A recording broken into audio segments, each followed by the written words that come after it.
Good morning प्यारे बच्चों। जो हमारी सीरीज चल रही थी उसमें हमने आपको पूरी तरह से वो कंप्लीट कर दिया था।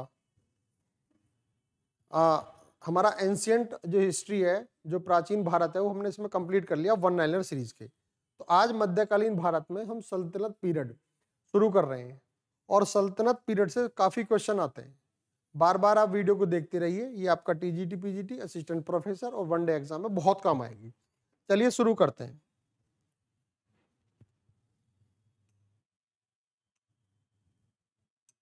आज का टॉपिक है हमारा सल्तनत काल। आमतौर पर सल्तनत में क्या है, 5 वंश है, 5 वंश। और इनको याद करने का तरीका क्या है, हमारे पास एक शॉर्ट ट्रिक जो गुड़ खा तस्लीम, गुड़ खा तस्लीम है, इसमें पूरी मध्यकाल आ जाता है। गु फॉर गुलाम वंश, गुलाम वंश। गुलाम वंश का जो शुरुआत है वो 1206 से लेकर 1290 तक है। उसके बाद है खाफोर खिलजी वंश। खिलजी वंश की जो शुरुआत है वो 1290 से लेकर 1320 तक है। इसके बाद है तैफोर तुगलक, तुगलक काल। तुगलक का जो टाइम पीरियड है वो 1320 से लेकर 1414 तक है। उसके बाद आता है हमारा सैयद। सैयद में जो है हमारा ये टाइम बैठता 1414 से लेकर 51 तक। 1451 के बाद आता है हमारा लोधी वंश। लोधी वंश, इसका जो टाइम पीरियड है वो 1451 से लेकर ये बैठता है हमारा 1526 तक, फर्स्ट बैटल ऑफ पानीपत। और जो मैं है, मैं फोर आता है हमारा मुगल। हालांकि ये एक अलग चैप्टर है, पर याद करने का एक क्रम है। अब प्यारे बच्चों, यहाँ एक बात याद रखने की है, गुलाम वंश का जो संस्थापक है वो है कुतुबुद्दीन ऐबक। कुतुबुद्दीन ऐबक। और जो खिलजी वंश का है वो है जलालुद्दीन, जलालुद्दीन खिलजी। और तुगलक वंश का जो है वो है गयास, गयासुद्दीन तुगलक। और जो सैयद वंश का है वो है हमारा खिज्र खां। और लोधी वंश का जो है वो है हमारा बहलोल लोधी। अब यहां पर एक बात याद रखने की है, ये कॉमन सी चीज है। अब इसमें जो क्वेश्चन आते हैं, गुलाम वंश इसलिए कहा जाता है इसको क्योंकि इसमें 3 मुख्य गुलाम हैं, जैसे कुतुबुद्दीन ऐबक है, इल्तुतमिश और बलबन है।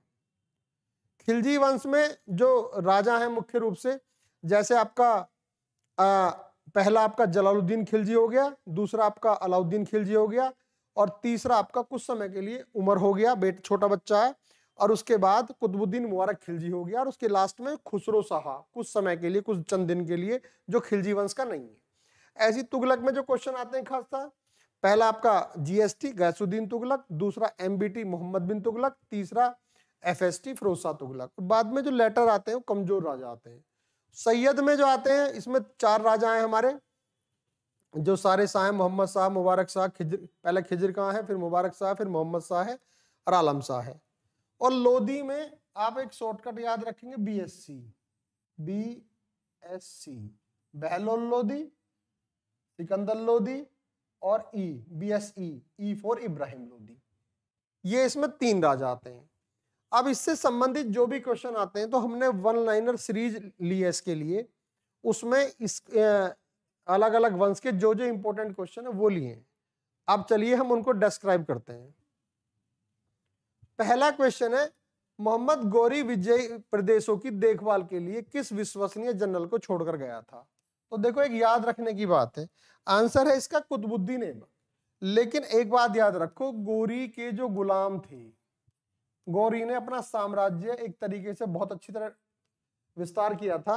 तो एक याद रखिए आप, यल्दोज, यल्दोज दूसरा याद रखिए कुबाचा, और तीसरा याद रखिए कुतुबुद्दीन ऐबक,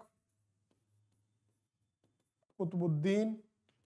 तो और यहां पर याद रखिए आप जो यल्दौज तो देखिए गजनी है, गजनी में, कुबाचा ये मुल्तान में है, सिंध मुल्तान, और जो कुतुबुद्दीन है ये लाहौर और दिल्ली है, और यह बंगाल में और है।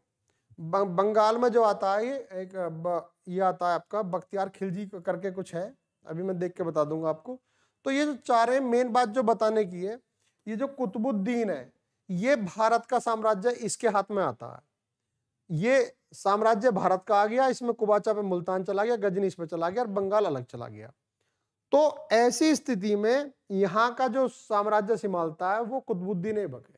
तो इसमें एक क्वेश्चन बनता है, सल्तनत का जो संस्थापक है वो तो कुतुबुद्दीन ऐबक है, सल्तनत का संस्थापक, और जो भारत में मुस्लिम साम्राज्य का संस्थापक है वो है मोहम्मद गोरी, और जो सल्तनत का वास्तविक संस्थापक है वो है इल्तुतमिश। अब क्वेश्चन आया भारत में मुस्लिम शासन की नींव किसने डाली, तो इसका आंसर है गोरी, क्योंकि गोरी भारत में पहली बार जब कब इसने अटैक किया 1175 में, फिर 1178 में, और फिर 91 यानी कि 1191, फिर 92 और फिर 94। अब एक बात समझ लीजिए, 1175 में ये पहली बार अटैक करता है मुल्तान पर, 78 में पहली बार ये हारता है भीमदेव सेकंड से, भीमदेव सेकंड जो गुजरात का राजा उससे हार जाता है, हालांकि एक महिला के युद्ध में लड़ा गया था नाइकी देवी, और 91 में फर्स्ट बैटल ऑफ तराइन, इसमें पृथ्वीराज चौहान जीतता है, और 92 में सेकंड बैटल ऑफ तराइन, इसमें गोरी जीतता है, और चंदावर युद्ध बैटल ऑफ चंदावर में जीतता है गोरी और जयचंद को मार देता है। 1206 में गोरी की डेथ हो जाती है, तो उसका संस्था जो वो है साम्राज्य है उसके पुत्र नहीं है, तो गुलामों में बढ़ जाता है। तो भारत में कौन संभाल लेता है, कुतुबुद्दीन ऐबक। तो नींव किसने डाली मुस्लिम साम्राज्य, गोरी ने। गोरी का अंतिम आक्रमण किसके बीच था, जब गोरी यहां से जा रहा था तो पंजाब के जो खोकर हैं, जो जाट थे, उन्होंने क्या काम किया, वो इसे बाद में बार बार छेड़ते थे, तो इस पर अटैक किया इसने, और बाद में ये खोकरों के लास्ट में खोकरों के द्वारा ही मारा भी गया। नेक्स्ट क्वेश्चन है, भारत में गुलाम वंश की स्थापना किसने की, तो इसका आंसर है 1206 में किसने की, कुतुबुद्दीन ऐबक ने। अब नेक्स्ट क्वेश्चन आता है, दिल्ली सल्तनत की दरबारी भाषा क्या है, फारसी, याद रखना। अब देखो, आगरा शहर का निर्माण किसने करवाया, तो जो लोधी वंश का सिकंदर लोधी है, कौन है, सिकंदर लोधी, लोधी वंश का। 1504 में उसने आगरा का निर्माण किया, बाद में राजधानी बनाया। हालांकि लोधी वंश में 3 ही राजा हैं, BSE, इब्राहिम बहलोल लोधी, सिकंदर लोधी और इब्राहिम लोधी। इसके बाद आता कुव्वतुल इस्लाम मस्जिद का निर्माण किसने करवाया, तो कुव्वतुल इस्लाम, तो देखिए इसका जो निर्माण करवाया ये इसका आंसर आपका कुतुबुद्दीन ऐबक। क्या आंसर है, कुतुबुद्दीन ऐबक।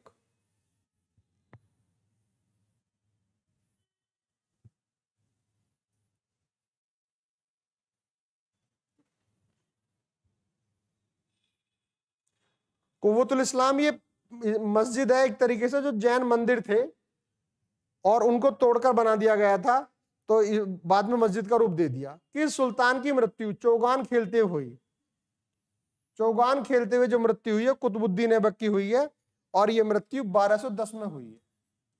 1210 में चौगान खेलते हुए अचानक मृत्यु हो जाती है, तो इसका एक नालायक बेटा आराम सा बना दिया जाता है, कुछ समय के लिए रहता है, लेकिन उसको इसका गुलाम और इसका दामाद इल्तुतमिश हरा देता है और खुद गद्दी बैठ जाता है।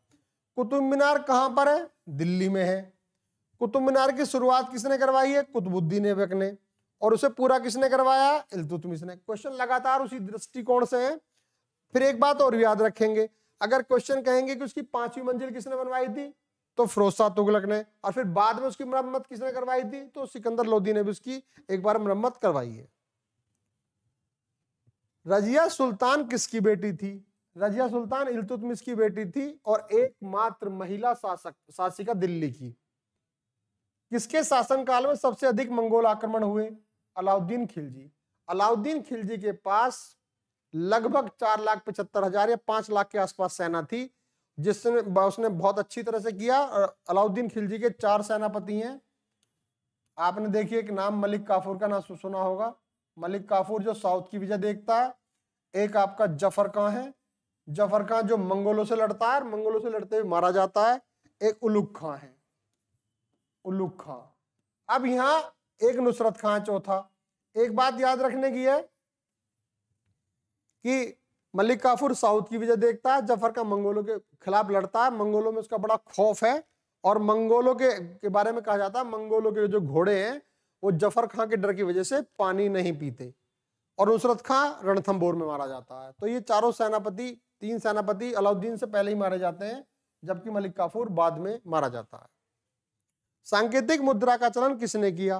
तो जो मुद्रा है, जो मुद्रा का चलन किया और मुद्रा बदलवाई, वो मोहम्मद बिन तुगलक ने बदलवाई। बड़ा ही कंट्रोवर्सी वाली योजना है। इसकी 5 योजना थी, उनमें से एक योजना ये भी है। लोधी वंश का अंतिम शासक कौन था? इब्राहिम लोधी, BSc याद रखेंगे आप, जो बाबर के खिलाफ 1526 में फर्स्ट बैटल ऑफ पानीपत में मारा गया। एकमात्र शासक दिल्ली सल्तनत का जो युद्ध भूमि में मारा गया। नेक्स्ट क्वेश्चन है, इनाम भूमि किसे दी जाती थी? तो विद्वान व धार्मिक व्यक्ति को इनाम भूमि दी जाती थी। ये वो वाले मौलवी होते थे जो धार्मिक रूप से बहुत ज्यादा विद्वान माने जाते थे। नेक्स्ट क्वेश्चन है, दिल्ली की गद्दी पर बैठने वाली प्रथम महिला शासिका? रजिया सुल्तान है, इल्तुतमिश की बेटी है। दिल्ली के किस सुल्तान ने दक्षिण भारत को पराजित करने का प्रयास किया? अलाउद्दीन खिलजी का एक सेनापति है मलिक काफूर, जो पूरा जिम्मा साउथ को जीतने का उसका ही रहता है। तो अलाउद्दीन खिलजी का सेनापति है, तो अलाउद्दीन खिलजी आंसर हुआ। विदेशी यात्री Ibn Battuta, Ibn Battuta Morocco, Africa महाद्वीप से मोरक्को देश से आया था और मोहम्मद बिन तुगलक के काल में आया था। तो विदेशी यात्री इब्न बतूता किसके शासन काल में आया? मोहम्मद बिन तुगलक के काल में आया। नेक्स्ट क्वेश्चन है, किस शासक ने अपने आप को खलीफा घोषित किया? ये खिलजी वंश का अंतिम राजा एक तरीके से, हालांकि इसके बाद खुसरो शाह कुछ समय के लिए रहेगा, लेकिन ये खिलजी वंश का ही लास्ट है। इसने अपने आप को ही खलीफा घोषित कर दिया। एकमात्र राजा ऐसा है, इसने खलीफत को कोई ज्यादा महत्व नहीं दिया। खिलजी वंश 1290 से जो 1320 का टाइम पीरियड, उसकी स्थापना किसने की? तो खिलजी वंश की स्थापना जलालुद्दीन खिलजी ने की है। और कब की है? 1290 में। और यही आदमी है जो अंतिम जो गुलाम शासक है क्यूमर्स की हत्या कर देता है और स्वयं राजा बन जाता है। भारतीय इतिहास में बाजार ऑब्लिक मूल्य नियंत्रण पद्धति की शुरुआत किसके द्वारा की गई है? ये अलाउद्दीन खिलजी। अलाउद्दीन खिलजी ने एक बहुत बड़ी सेना बनाई, उसमें इसका भी काफी रोल था। राशनिंग व्यवस्था की बड़ी अच्छे तरीके से चलाया। हालांकि दिल्ली में ही थी ये व्यवस्था, लेकिन अलग अलग विचार हैं। अलाउद्दीन खिलजी कहता है पब्लिक कल्याण के लिए चलाई थी, जनता कल्याण के लिए चलाई थी। और इसामी कहता है कि ये इसलिए चलाई गई थी जिससे कि सेना हो सके और उसके लिए राजस्व अच्छा इकट्ठा हो सके। राज्य संबंधों में उलेमा के दखल का विरोध किसने किया? अलाउद्दीन खिलजी कहता है कि वो किसी को नहीं मानता, वो एक तरीके तानाशाह है और वो कहता है जो राज्य की भलाई के लिए होगा वो मैं वो करूंगा। अल बरूनी का पूरा नाम अबू रेहान मोहम्मद है। मोहम्मद अल बरूनी ये आपके गजनवी के साथ भारत आया था। 11वीं सदी के भारत का दर्पण किसे कहा जाता है? भारत का दर्पण या भारत का एक किताबुल हिंद या हिंद का इतिहास, ये किताब अल बरूनी लिखी हुई है और जो महमूद गजनवी के साथ भारत आया था। दिल्ली सल्तनत के किस शासक ने स्थायी सेना बनाई? स्थायी सेना भी बनाई और नगद वेतन देने की भी शुरुआत की और घोड़ों पर दाग प्रथा चीजें बहुत सारी अच्छी तरह से चलाई और नीचे साउथ में भी राज्य जीते। काफी मजबूती से इसने शासन किया। गुलरुखी के उपनाम से कौन शासक कविता लिखता था? लोधी वंश का दूसरा राजा सिकंदर लोधी गुलरुखी के नाम से कविताएं लिखता था। अलाई दरवाजा किसका मुख्य द्वार है? अलाई दरवाजा कुतुब मीनार का मुख्य द्वार है। जलालुद्दीन फिरोज खिलजी की हत्या किसने की? जलालुद्दीन खिलजी की हत्या उसके भतीजे और दामाद अलाउद्दीन खिलजी ने की और राज्य को कब्जा लिया। जो जब ये साउथ से आता है तो काफी संपत्ति अलाउद्दीन के हाथ में रहती है, तो ये कड़ा मानिकपुर जहाँ का सूबेदार था वहीं इसको बुला लेता है अपने चाचा को और वहीं पर अपने भाई असलम की सहायता से जलालुद्दीन की हत्या कर देता है। अलाउद्दीन के आक्रमण के समय देवगिरी का शासन कौन था? ये यादव राजा रामचंद्र देव देवगिरी का शासक था। पहले अलाउद्दीन ने इसे हराया और फिर बाद में उपाधि दी किंग ऑफ किंग्स, राजाओं के राजा, और फिर रामचंद्र देव ने साउथ के राजा मतलब राज्यों को जीतने में अलाउद्दीन की मदद की। हालांकि बाद में इसके बेटे शंकर देव ने विद्रोह कर दिया, जिसकी हत्या मलिक काफूर ने कर दी।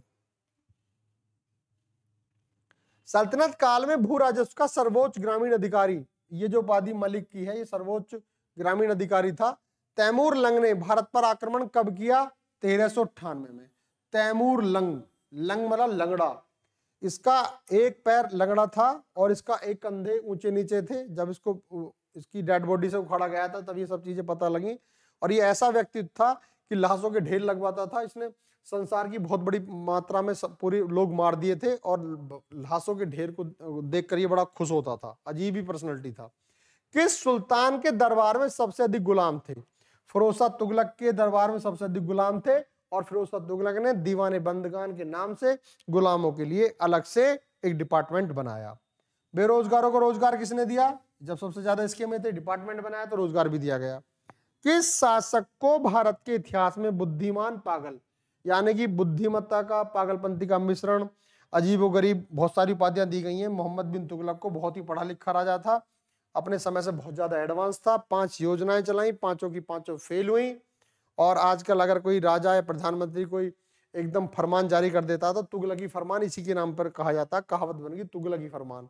ये इसने सारी योजनाएं ऐसी लगाई लेकिन बाद में सब वो फेल हुई क्योंकि उनका इम्प्लीमेंटेशन ठीक नहीं हुआ।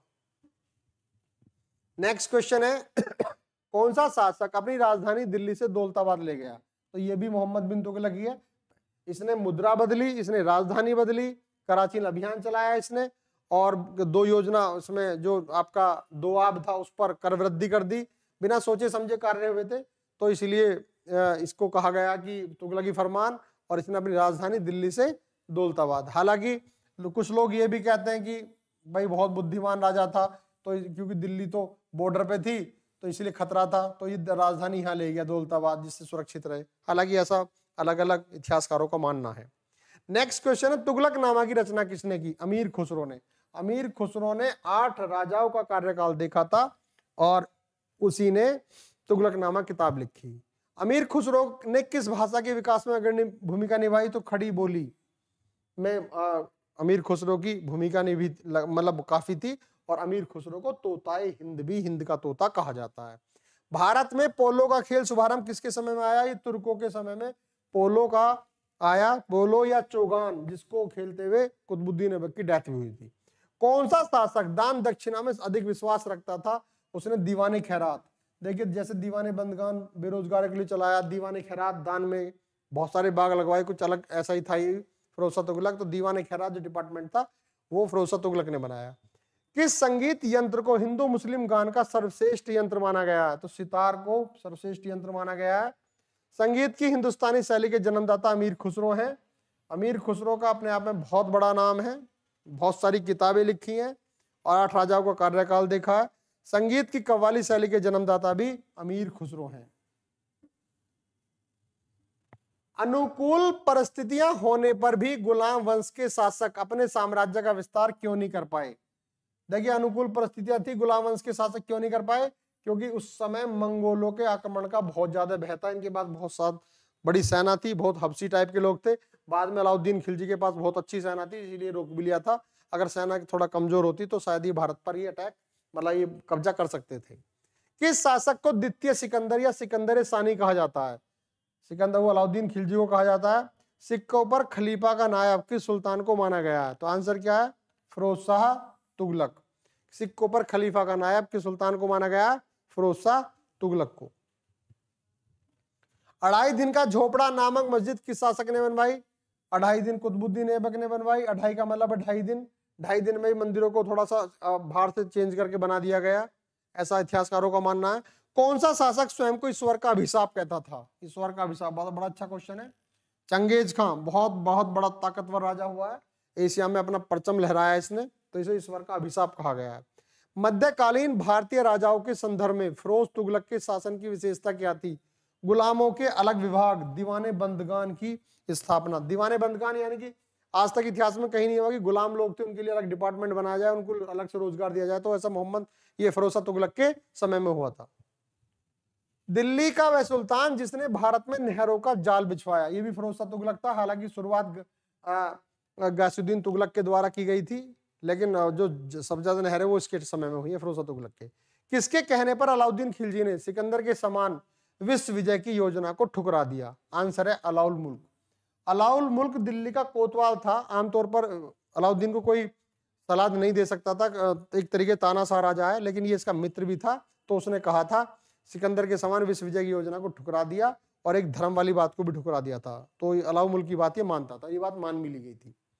किस शासक ने सैनिकों को भू अनुदान के स्थान पर नगद वेतन, नगद मतलब पहले जमीनें दी जाती थी, लेकिन अलाउद्दीन खिलजी ने जमीनें के काम छोड़कर अलाउद्दीन ने नगद वेतन की शुरुआत कर दी। किसने भूमि मापने के पैमानों को गजे सिकंदरी, देखिए सिकंदरी के नाम से ये गज का मतलब नापना, तो इसने गजे सिकंदरी का जो चलित प्रचलित किया सिकंदर लोदी ने चलाया था अपने नाम से, भूमि नापने की यूनिट थी ये। किस मुस्लिम शासक ने सिक्कों पर लक्ष्मी देवी की आकृति थी? तो ये मोहम्मद गौरी के सिक्के थे जिन पर वन साइड लक्ष्मी की मूर्ति थी या फोटो थी। अलाउद्दीन खिलजी का राज दरबारी कवि अमीर खुसरो, हालांकि 8 राजाओं का दरबारी कवि है। मोहम्मद बिन तुगलक की मृत्यु कहाँ हुई? ठट्टा में हुई। उसके बाद उसके राजा फिरोज शाह तुगलक को बना दिया गया, इसके चचेरे भाई को। रजिया बेगम को मारने में किसका हाथ था? रजिया का जो भाई था बहराम शाह, जब ये भटिंडा के सूबेदार अल्तुनिया का विद्रोह दबाने गई तो वहां उनकी सेटिंग भी होगी। हालांकि मलुक अल्तुनिया से शादी की बात भी होगी, शादी भी होगी, लेकिन बहराम शाह ने हिंदू गुंडे भेजकर, डाकू भेजकर अल्तुनिया की और रजिया की हत्या करवा दी और राज्य कब्जा लिया, दिल्ली कब्जा ली। जवाबित क्या है? बहुत इंपॉर्टेंट क्वेश्चन है, राज्य कानून से संबंधित चीजें जवाबित कहलाती हैं। नेक्स्ट क्वेश्चन है अलाउद्दीन के बचपन का नाम क्या था? अली गुरसप, ये भी क्वेश्चन कई बार आया हुआ है। अली गुरसप अलाउद्दीन के बचपन का नाम था। कौन सा शासक बाजार के अंदर घूमकर बाजार की निरीक्षण करता था? अलाउद्दीन खिलजी खुद करता था, और इसका एक तरीके से जो बेईमानी करते थे बेचने में तोलने में, तो उनके हाथ कटवा देता था, बड़ा सख्त वो करता था। और जो इतना सख्ती कर दी थी कि उसके जो उसमें बाजार में काम करने वाले लोगों की शादियां भी बंद हो गई थी डर की वजह से, शादी होने की भी, भाई पता नहीं क्या सजा मिल जाए। किस पुस्तक में मोहम्मद बिन तुगलक के शासन की घटनाओं का वर्णन है? तो रेहला इब्न बतूता की किताब है, जो मोहम्मद बिन तुगलक के काल में आया था, मोरक्को से आया था, अफ्रीका महाद्वीप से, तो उसमें सफरनामा भी कहा गया और रेहला नाम दिया गया। दिल्ली सुल्तान का शासन कब प्रारंभ हुआ? दिल्ली सुल्तान 1206 में कुतुबुद्दीन शासक बना, और एक तरीके से दिल्ली सुल्तान का क्या, दिल्ली सल्तनत मान लीजिए आप इसको, क्योंकि सुल्तान की उपाधि तो इल्तुतमिश प्राप्त करेगा। और 1206 में कौन बनेगा? यहाँ बनेगा गोरी, उसके मरने पर, सॉरी, गोरी के मरने पर कुतुबुद्दीन ऐबक बनेगा और दस्तक रहेगा। नेक्स्ट क्वेश्चन है अजमेर में 2.5 दिन का झोपड़ा, क्वेश्चन रिपीट हुआ, कुतुबुद्दीन ऐबक ने बनवाया। कुतुब मीनार किस प्रसिद्ध शासक ने पूरी करवाई?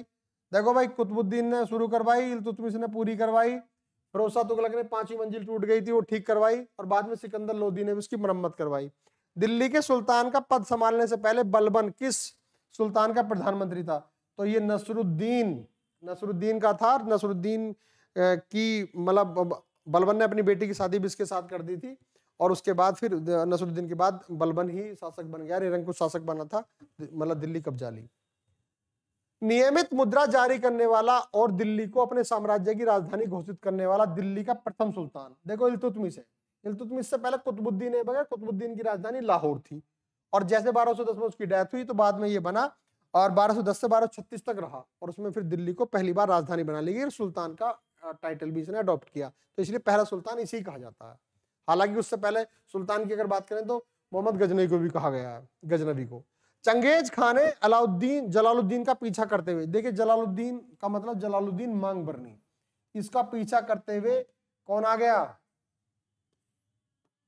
करते हुए एक तरीके से उसके मंगोल आ गए, चंगेज खान आ गया, लेकिन इसको इल्तुतमिश ने पनाह नहीं दी, अपने शरण नहीं दी, जिसकी वजह से मंगोलों इस पर चंगेज खान अटैक नहीं किया और दिल्ली सुरक्षित रही। तो चंगेज खान ही आया था उसका पीछा करते हुए। प्रसिद्ध फारसी त्योहार नौरोज का प्रवर्तन किसने किया? फारसी नौरोज का किया बलबन ने। फारसी, सिजदा, पाबोस, ये सारी व्यवस्थाएं बलबन के द्वारा चलाई गई। चहलगानी या फोर्टी के रूप में विख्यात तुर्की सामंतों की शक्ति को भंग करने वाला दिल्ली का प्रथम सुल्तान बलबन, यानी कि तुर्काने चालगिनी या 40 अमीरों का दल जो इल्तुतमिश ने बनाया था उसका सर्वनाश बलबन ने किया। हालांकि उन 40 में से बलबन भी था उसमें। रजिया सुल्तान किसकी बेटी थी? अल्तमश या इल्तुतमिश की बेटी थी। दिल्ली की एकमात्र शासिका थी। इल्तुतमिश ने उसको अपने जिंदा रहते ही उत्तराधिकारी भी घोषित कर दिया था। वे दो वंशज मतलब दो वंश कौन से हैं? वो दो वंश कौन से हैं जिन्होंने खिलजी शासकों से तत्काल पहले और बाद में शासन किया? खिलजी से पहले गुलाम थे और खिलजी के बाद में तुगलक। दिल्ली के खिलजी सुल्तान कौन थे? तो तुर्क थे। देखिए अधिकतर तुर्क ही हैं, अगर हम लोदियों को छोड़ दें बाकी सब तुर्क हैं। लोदी जो है अफगानी है, बाकी सब तुर्क हैं। स्वयं को दूसरा सिकंदर सानी, ये अलाउद्दीन खिलजी कहता था अपने आप को, इसने उपाधि धारण की थी। सल्तनत वंश की विशालतम स्थायी सेना जिसका भुगतान सीधा राज्य द्वारा किया जाता था बनाई गई। विशालतम सेना जो बहुत शानदार बड़ी संख्या में सेना इकट्ठी की थी, अलाउद्दीन खिलजी ने बनाई थी। नगद वेतन की शुरुआत भी की थी। मलिक काफूर किसका जनरल था? मलिक काफूर सेनापति था अलाउद्दीन खिलजी का, जिस पर साउथ के राज्यों को जीतने का जिम्मा था। मदुरई तक सफलतापूर्वक बढ़ने वाला दिल्ली का जनरल कौन था? ये भी साउथ में यही गया मलिक काफूर। तो साउथ की भी जगह कभी भी क्वेश्चन आता है साउथ से संबंधित अलाउद्दीन खिलजी या खिलजियों के समय का, तो मलिक काफूर को इसका श्रेय दिया जाता है। नेक्स्ट क्वेश्चन है, दक्षिण विजय करने का मिशन अलाउद्दीन खिलजी ने किसे सौंपा? अभी बताया, मलिक काफूर को सौंपा। और मलिक काफूर एक किन्नर था, हिजड़ा था, और इसको 1000 दिनारी के नाम से भी जाना जाता है। 1000 दिनारी के नाम से इसलिए जाना जाता है कि इसको 1000 दिनार में ही खरीदा था। 1000 दिनार में, तो इसका नाम क्या पड़ गया? दिनारी। और इसको खरीद के कौन लाया था? इसको लाया था नुसरत खां गुजरात विजय के दौरान जब गया था, तो वहां से 1000 दिनार में खरीदा। और मलिक काफूर का नाम 1000 दिनारी भी इसलिए पड़ा, और ये हिंदू किन्नर या हिजड़ा था। बाजार विनिमय प्रणाली आरंभ किसने द्वारा की गई? ये भी अलाउद्दीन खिलजी के द्वारा की गई है। बाजार सिस्टम, विनिमय प्रणाली सब अलाउद्दीन के सुधार हैं। वह सुल्तान कौन था जिसने खलीफा के अधिकार को मानने से इंकार कर दिया? देखो इसका जो बेटा है मुबारक खिलजी, उसने तो खुद ही अपने आप को खलीफा घोषित कर दिया। और अलाउद्दीन खिलजी ने किसी भी धर्म के हस्तक्षेप को अपने कार्यों में अपनाने से इंकार कर दिया और कहा कि जो राज्य की इच्छा मैं वो करूंगा। किस कारण से मोहम्मद बिन तुगलक असफल व्यक्ति था? मोहम्मद बिन तुगलक इसलिए था, वो एक व्यवहारिक नहीं था। कभी तो बहुत टफ डिसीजन लेता था, कभी बहुत लो डिसीजन लेता था, तो उसकी बीच वाली नीति कभी नहीं रही, तो उसका ऊपर नीचे होता रहा। जब ये मरा मोहम्मद बिन तुगलक, तो बर्नी कहता है कि सुल्तान को जनता से, जनता को सुल्तान से छुटकारा मिला। वर्तमान दौलताबाद जहां मोहम्मद बिन तुगलक ने दिल्ली से राजधानी को स्थानांतरित किया था, किसके समय पर स्थित है? तो ये औरंगाबाद के समय पर स्थित है, महाराष्ट्र में। किस शासक ने ब्राह्मणों पर भी जजिया लगाया? तो देखो जजिया पहली बार जो लगाया था वो मोहम्मद बिन कासिम लगाया था, लेकिन उसमें कुछ लोग बचे हुए थे, तो ब्राह्मणों पर जजिया नहीं लगता था। तो सल्तनत का या तुगलक वंश का जो FST फिरोज शाह तुगलक था, उसने ब्राह्मणों पर भी जजिया लगाया। किस वंश के सुल्तानों ने सबसे अधिक समय तक शासन किया? तो जो सबसे बड़ा वंश है सल्तनत का वो तुगलक वंश है, और जो सबसे छोटा वंश है वो खिलजी वंश है। याद रखिए, बहुत इंपॉर्टेंट क्वेश्चन है ये। इब्न बतूता कहां से आया? मोरक्को से आया, जो अफ्रीका महाद्वीप का एक देश है। इब्न बतूता किसके शासन काल में आया? मोहम्मद बिन तुगलक के आया। लोधी वंश का संस्थापक कौन था? बहलोल लोधी। 3 ही राजा हुए, बहलोल लोधी, सिकंदर लोधी और इब्राहिम लोधी। दिल्ली सल्तनत का राज्यकाल कब समाप्त हुआ? 1526 में बाबर ने दिल्ली सल्तनत को खत्म कर दिया, फर्स्ट बैटल ऑफ पानीपत में, और भारत में मुगल साम्राज्य की स्थापना हो गई। तेलुगु कृति अमुक्तमाल्यद का लेखक है कृष्णदेव राय, KDR। विजयनगर के मध्यकालीन नगर को आजकल कहते हैं हम्पी। जहां जो विजयनगर था उसका जो एरिया है उसको अब हम्पी के नाम से जाना जाता है। नेक्स्ट क्वेश्चन है, तालीकोटा का प्रसिद्ध तालीकोटा का जो विजयनगर और भैमनी विजयनगर एक मुस्लिम साम्राज्य था, विजयनगर एक हिंदू साम्राज्य था। तो भैमनी 5 भागों में मिलकर बटा था, तो उसमें से 4 लोगों ने मिलकर, 4 वंशों ने मिलकर विजयनगर पर अटैक कर दिया, और वो बैटल ऑफ तालीकोटा के नाम से जाना था। बैटल ऑफ राक्षस थंगड़ी के नाम से भी जाना जाता है, बैटल ऑफ बन्नी हाटी के नाम से भी जाना जाता है। वो 1565 में हुआ था। मरमर विथी से गोल गुम्बज का निर्माण किस शासक द्वारा किया गया? तो मोहम्मद आदिल शाह ने किया। गोल गुम्बज कहां पर है? बीजापुर में है। बीजापुर अपनी किस चीज के लिए जाना जाता है? गोल गुम्बज के लिए बीजापुर प्रसिद्ध है। चित्तौड़ का कीर्ति स्तंभ राणा कुंभा ने महमूद खिलजी को हराने के बाद बनाया था। बहमनी राज्य का संस्थापक अलाउद्दीन बहमन शाह है। और सुविख्यात कोहिनूर हीरा गोलकुंडा की खान से पाया गया। ये 97 क्वेश्चन है, लगभग 100 क्वेश्चन के आसपास है। ये सल्तनत के जितने भी क्वेश्चन वनडे एग्जाम में आते हैं आपके लिए इंपॉर्टेंट है, इन्हें रिवीजन करिए। उसके बाद फिर मिलते हैं। Thank you very much.